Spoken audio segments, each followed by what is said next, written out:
Hello stitchy friends, this is Flosstube Extra, and in this video I'm gonna show you how to FFO your ornaments like this.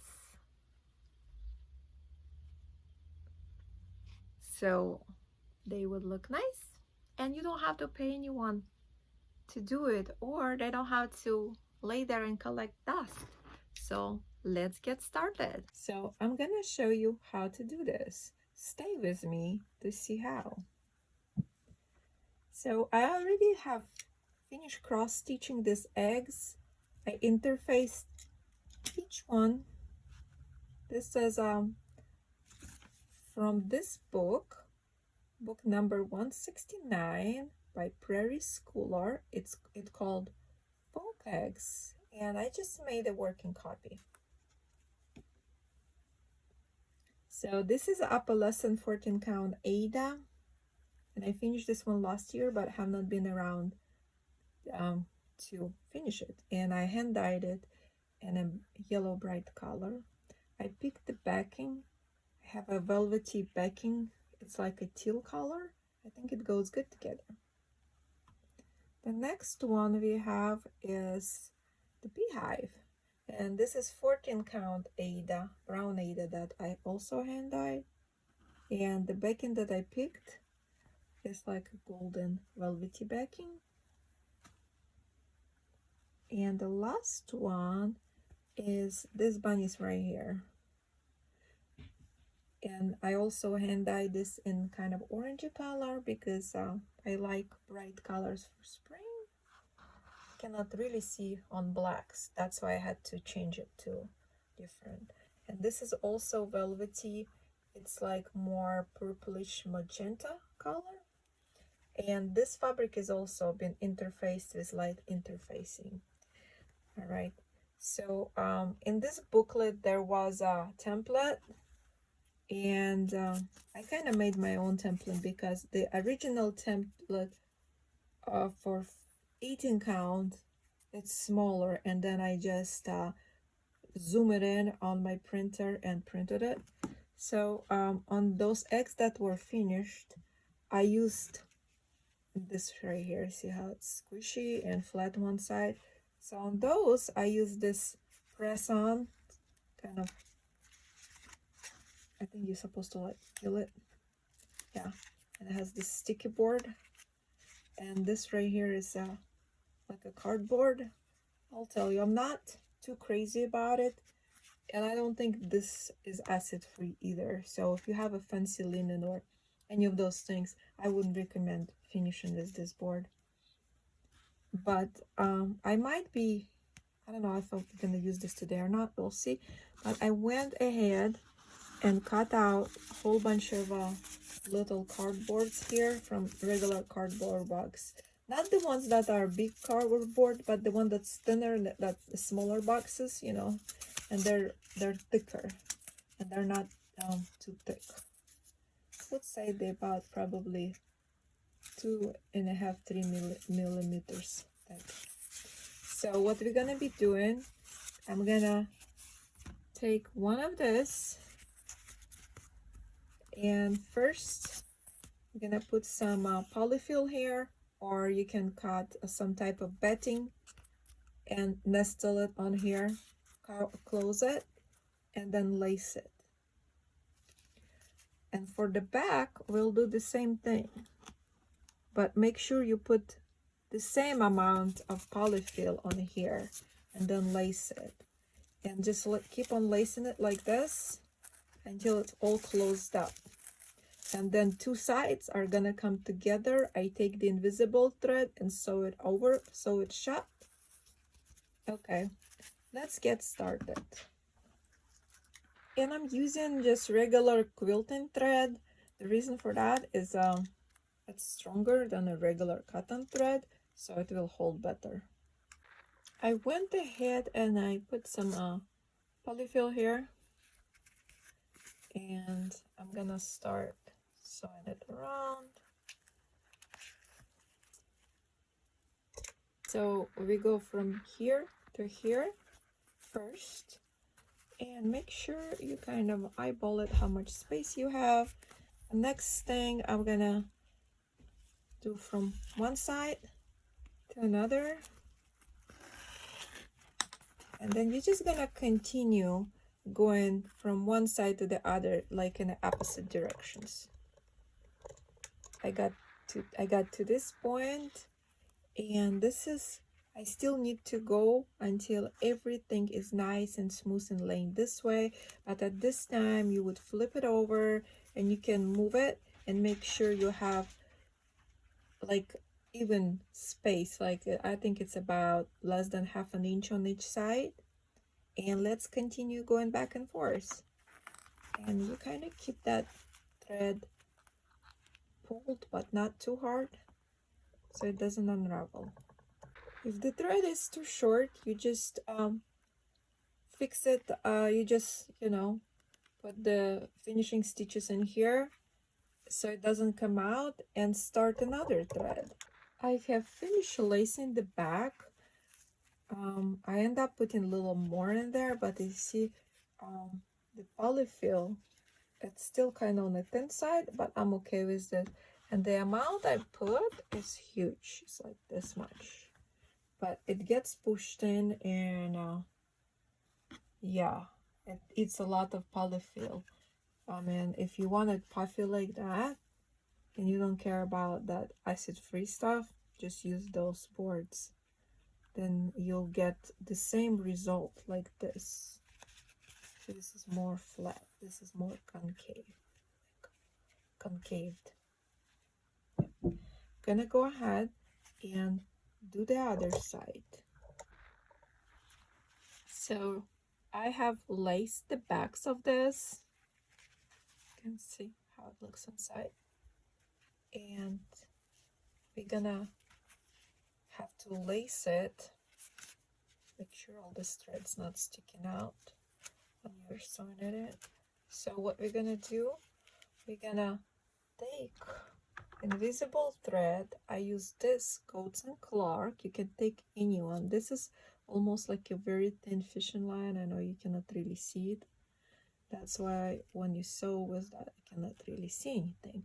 This is gonna turn out nice. The pros of this, that even if you're not a good sewer, it's gonna be beautiful. You're not gonna be able to tell, you know, if there is any sewing, as long as you adhere to certain things that I tell you.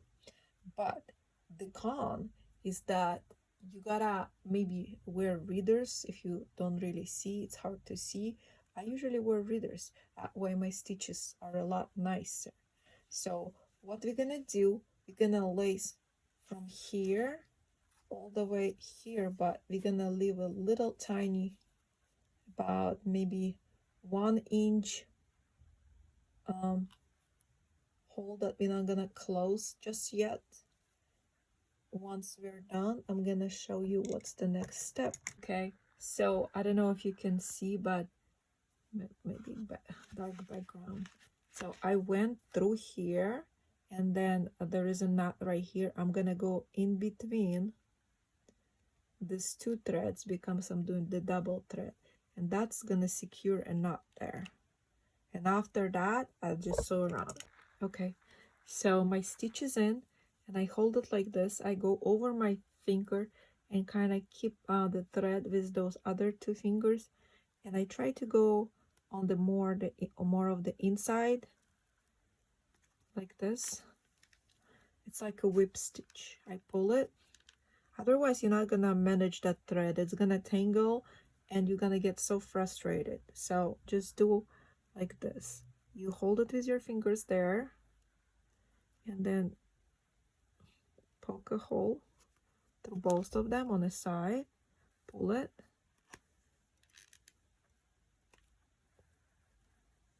It has to be firm, but not too tight, because you can actually rip that.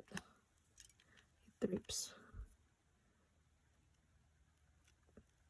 And try to don't do them too far apart. See, I start right here. This you won't be able to see. That's just the backing thread, the lacing threads poking out right here. Can barely see anything. Yeah, So, and I'm gonna continue all the way around up to here.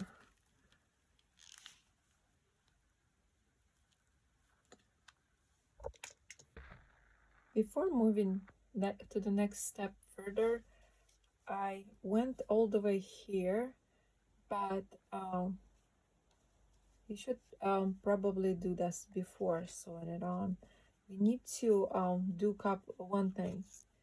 You need some type of cording that's gonna be that's gonna go in there, like on this ornament.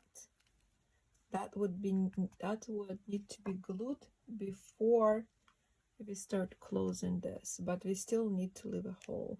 I have not done this in a while, so I apologize for jumping all over the place. This is like my first video tutorial, so yeah, it's hard to do it when you're explaining it on camera. So you probably need, I would say, about 7 inches, because you need some slack in there, and just need to cut it. And it's up to you how you want to do it. You can just tie it and just glue it inside like one, or you can tie separately and glue each piece in there separately. And I'm gonna be using Aleene's tacky glue. This is from Hobby Lobby. You can pretty much use any glue that's gonna hold up. And then another thing, after we are done, we're gonna use some trim. This is just the basic yarn from Hobby Lobby, fuzzy yarn, that I use it as a, they call it chenille trim. You know, Lady That Creates sells them for like 2 yards. I don't know for how much, $2.50. So maybe like $1, almost $1 a yard or more. This thing you can get on sale for $3.49 for 50 yards. And I have like a whole bin of those because I'm planning on doing a lot of finishes. And yeah, I like to save a little money here and there. If I really want some special trim, then I'll buy it. But and these are my basic colors. So we're gonna go ahead and glue it in. So the way I'm making my holders is I want them to have a little space in there. I think that way they're not gonna twist like this. And I'm gonna be putting them on the branch that's in my vase. And the branches I use is from the tree that grows outside my apartments, and it's gonna be a display for Easter. So I just finished it off like this. I made knots here, that way they won't come out so quick. And I'm gonna go glue it on the inside here. You should probably do it first before start sewing this part. Yeah, and I'm just gonna put some glue inside. I'll show you when I'm done. Okay, so I just kind of stuck some glue in there. You can use also this glue. This is a foolproof, even if you're getting it in a little tight spot. It's 6,000. It's also available in Hobby Lobby or anywhere online. It's very good glue. It does magic. So we're just gonna go up to here, and I'm still leaving a little hole right here because we're gonna be sewing on that trim. Okay guys, so I got to this point, and I did a secure stitch. I'm just gonna tie that in, put that in, push it in, scissors or anything you got, and then just can push this over to the other side and go ahead and just sew it on. If you don't feel like sewing it on, you can also glue it. It's Aleene's tacky glue, but make sure you put the pins while it's drying, and you're gonna save yourself a step. So this way it's actually gonna look nice, not tacky, because last time I finished it, you see how I didn't stick that in there? I put it right here. You can avoid that mistake and just stick that in there. So if you would be gluing, this is how it would look like.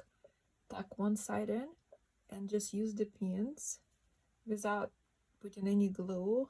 Measure it out, cut it, tuck the other end, and then you can come back and kind of like unpin it. That way you have the piece that you already have measured out. But what I'm gonna do, I'm just gonna sew it over, because if the water gets on this, alien glue will actually come off. I have those two other ones with alien glue and I'm just gonna leave it as is, but this one I want to finish the more like, so I want it to hold up for longer than other ones. And I'm gonna show you how I'm sewing this. So I started sewing this from here and I'm doing it the same way. So I make sure that the thread, the one that's in the back, is over your fingers, like so. And let it go and kind of go like this and go in and out. And I remove the pins as I sew, kind of like that. Go through, and we're doing a whip stitch as well. Just do them maybe like about 4 millimeters apart.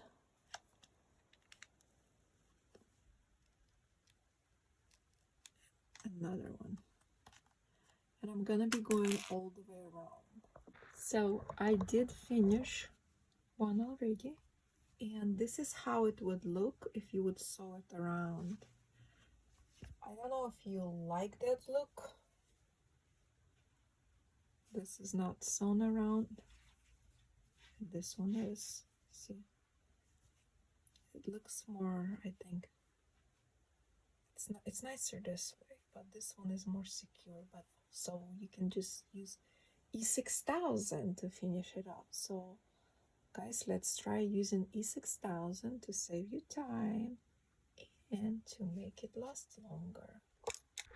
Okay, so I did finish lacing for for the remaining ornaments, and I got ready this little hanging cords. This is like a nylon cording, so I'm gonna be gluing it in here before starting lacing. I mean before final closure with the whip stitch in a nylon thread. And this is how it's gonna be after it's glued in. All right, make sure you've glued it on the right side so your ornament is the right side up. All right,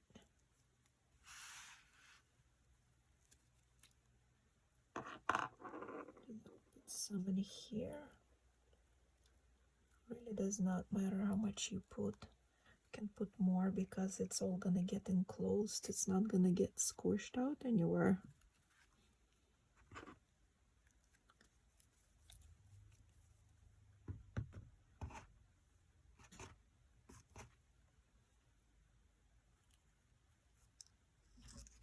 Oops. If you need something to push it down, you can use stiletto or probably those ice cream sticks that they sell, you know. You want to see and look and adjust so it's right in the middle.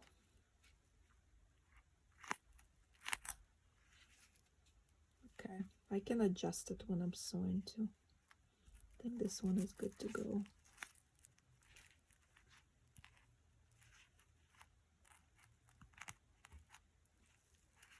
There.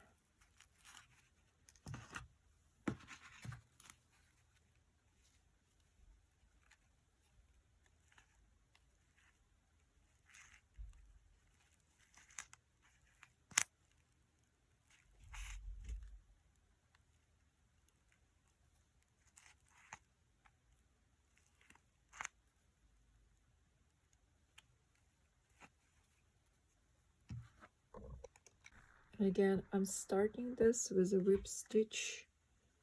I'm gonna get this in and go between the thread, like between the two threads. And when you have any tails here, you can just cut it off. Just don't cut it too close because they can sometimes unravel. So, and my finger goes there to hold it, and you kind of want to do it in the middle. I mean, if you can just do it if you don't mind, you know. There are gonna be some pulls in the back if you go further. See how it's on here? But if you want it more neat, you can just do it in the middle here. And if you glue on that trim, you're not gonna be to tell anything. It's gonna be hidden. You could, if you glue it on the trim, and you're doing it so nicely here, I bet you could probably get away with a regular thread, because that trim or Chanel cording will actually cover that ditch in there, and you won't be able to see. Okay, I'm gonna go ahead and finish all of them, and I'm gonna show you when I'm gonna be gluing the trim on. We'll see how it looks with the glue on trim. Okay guys, I used E6000. I put some glue, but make sure the glue does not go anywhere, because if you put it in the wrong place, it will dry there and it's gonna be visible. So if you're not sure if you can be, you know, right on the edge, and just use Aleene's glue. So this is E6000. I'm not sure if I need any pins. I probably don't, because this is pretty sticky. And this Chanel trim is a thinner one than the other one I used. See, this is not as thick as the other ones.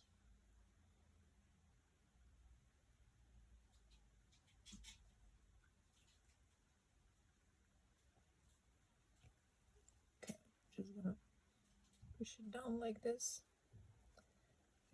There might be a little bit of glue there, but I don't mind it. It's hardly anything.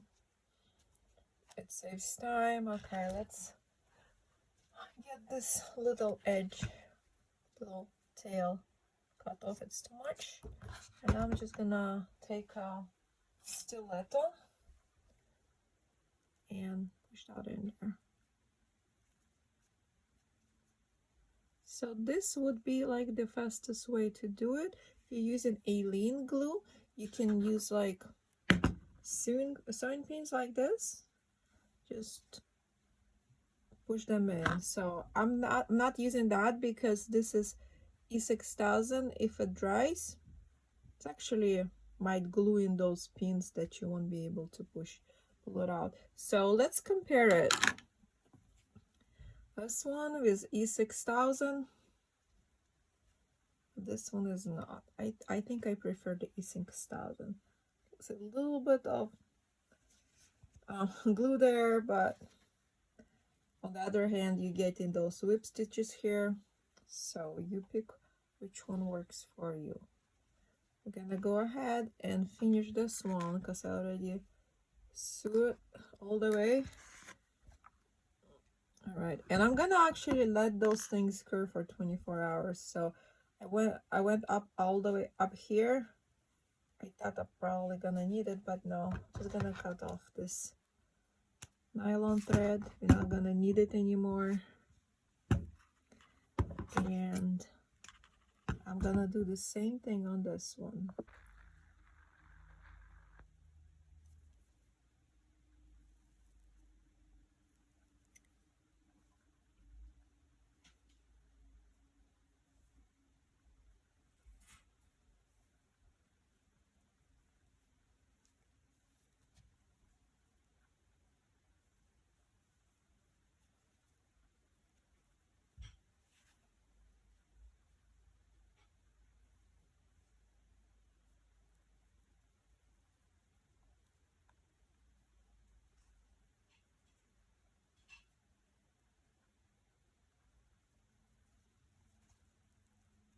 I push it down to make sure it's all glued in, and this is a hole. You don't necessarily have to close it in because there's gonna be glue and enough of that sewing. It's not gonna fall apart. It's gonna be fine. Just gonna push that tail in there.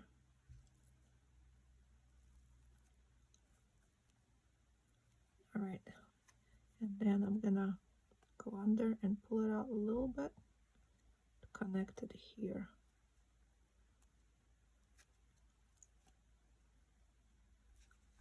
Right there. Let's do a final push in. This right here ornament, it's kind of came out wonky. Honestly, I don't know, guys. Maybe the cardboard wasn't too perfect, but I think it's okay. And I actually had to put in one stitch. I was looking at it and the design was wonky. It was me choosing one stitch here, so I just had to sew through the cardboard. I didn't pull hard and it worked out. So this is what we have. These beautiful ornaments.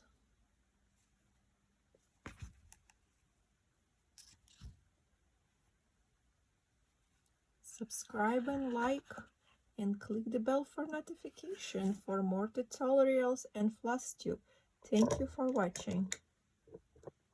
Hope you enjoyed this Flosstube. Please like, subscribe, and click the bell for notification because we're gonna have a lot of fun projects and a lot of fun giveaways. I also hand dye fabric. Maybe I'll be hand dyeing something and giving it away. So, and thank you for watching. Bye now.